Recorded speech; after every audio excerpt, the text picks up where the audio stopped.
Intensive efforts are underway at the United Nations to work out the details of how to get a multinational force into Lebanon to police the fragile truce between Hizb-Allah and Israel. The UN wants to see at least 3,500 extra troops in southern Lebanon within the next 2 weeks.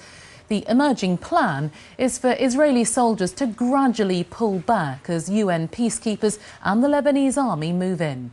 Eventually, it's hoped each will have 15,000 peacekeeping troops in place.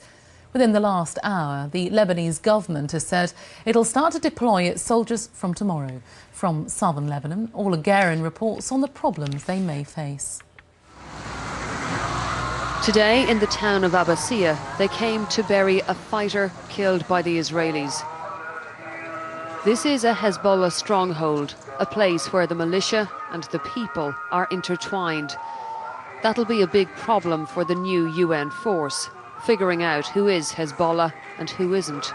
Often a walkie-talkie is the only clue. A few of the existing UN troops were on the streets today. The new arrivals will soon learn the complex internal dynamics of Lebanon and the power of Hezbollah. The UN's been bogged down here for almost 30 years. In the past, UN troops here in southern Lebanon have had plenty of problems. They've been hampered by lack of resources and critically by their mandate, which has been limited to peacekeeping. When trouble has broken out, there's been nothing they could do. In the words of one UNIFIL source, we've been left standing by with our rifles in our hands. The new UN force will face an emboldened Hezbollah. This is Nabil Kawouk, the most senior official in the south. Today he made a public appearance and swiftly ruled out disarming. At this stage, it's not even up for discussion, he said. There are a lot more urgent priorities for the state and for everyone. Face to face with him, I asked how he felt about causing the war and the killings of civilians in Israel. Hezbollah is proud of what it did, he said. It is our right and our duty to resist Israel. He said Hezbollah would begin rebuilding and pay a year's rent for those made homeless.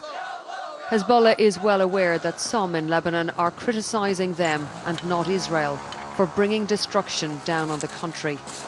Orla Guerin, BBC News, Southern Lebanon. We can speak now to our diplomatic correspondent, Bridget Kendall at the UN in New York. Bridget, what more do officials need to agree at the UN before a force can be sent into southern Lebanon?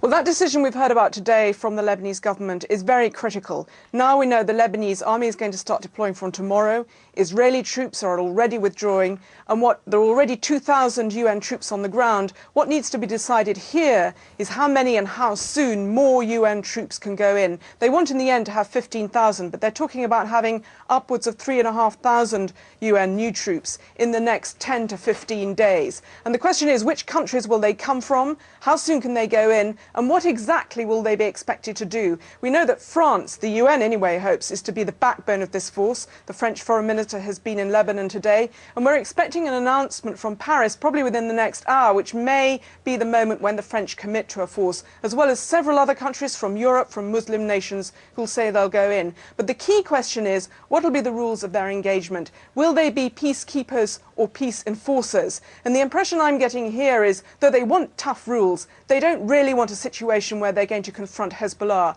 And that brings us back to that Lebanese government decision today. If the Lebanese government behind closed doors has done a deal with Hezbollah, which means that they'll voluntarily cooperate to demilitarize southern Lebanon, I think that'll make a lot of difference to countries who might contribute troops.